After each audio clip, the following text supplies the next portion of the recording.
रहे भव्य राम मंदिर की चर्चा इस समय पूरे देश और दुनिया में हो रही है और अब लखनऊ विश्वविद्यालय अपने छात्र छात्राओं को राम नगरी अयोध्या के बारे में भी बताएगा, जिसके बारे में शायद आप भी नहीं जानते होंगे।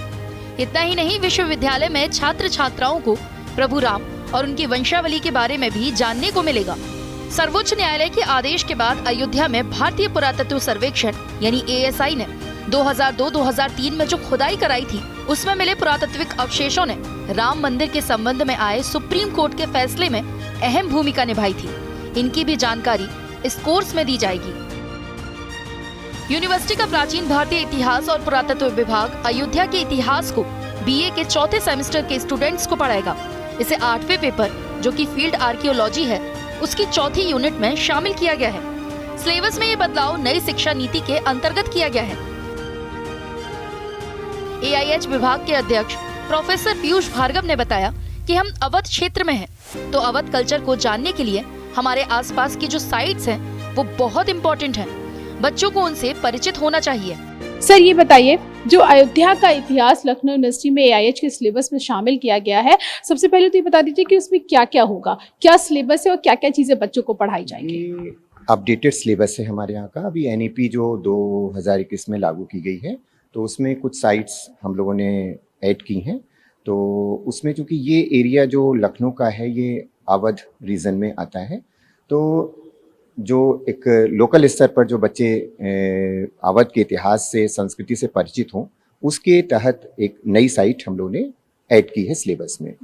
डिफरेंट साइट्स हम लोग समय समय पर ऐड होती रही हैं और हम लोग के यहाँ जो इसमें जो अध्ययन कराए जाने की बात है बच्चों को, एक जो कल्चरल सीक्वेंस होता है, एक एक्सकेवेशंस हो, आर्कियोलॉजिकल एक्सकेवेशंस होते हैं, उसमें जो एक सीक्वेंस होता है, उस सीक्वेंस में जिस तरीके से हम लोग बच्चों को एक क्रोनोलॉजिकल ऑर्डर में बताते हैं, उसके चलते अयोध्या के बारे में भी बच्चों को बताया जाएगा।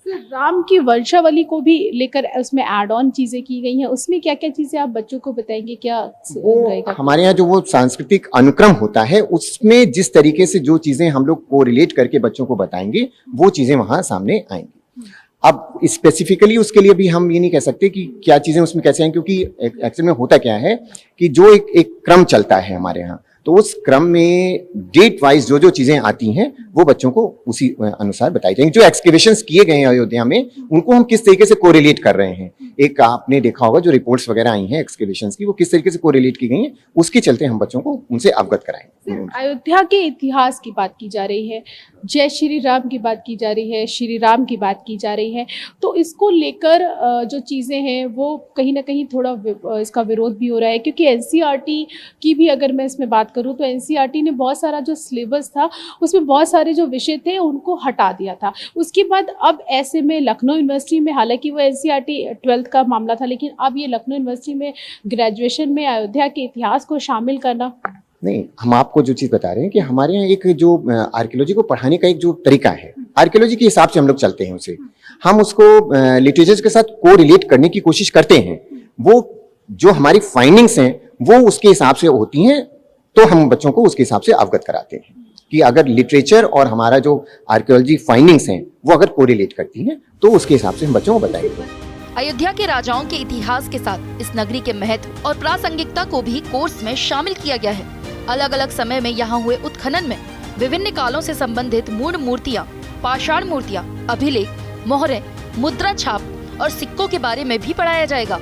यानी कुल मिलाकर आपने अयोध्या के बारे में आज तक जो भी पढ़ा और सुना है, उसके वैज्ञानिक तथ्य सामने रखकर समझाया जाएगा।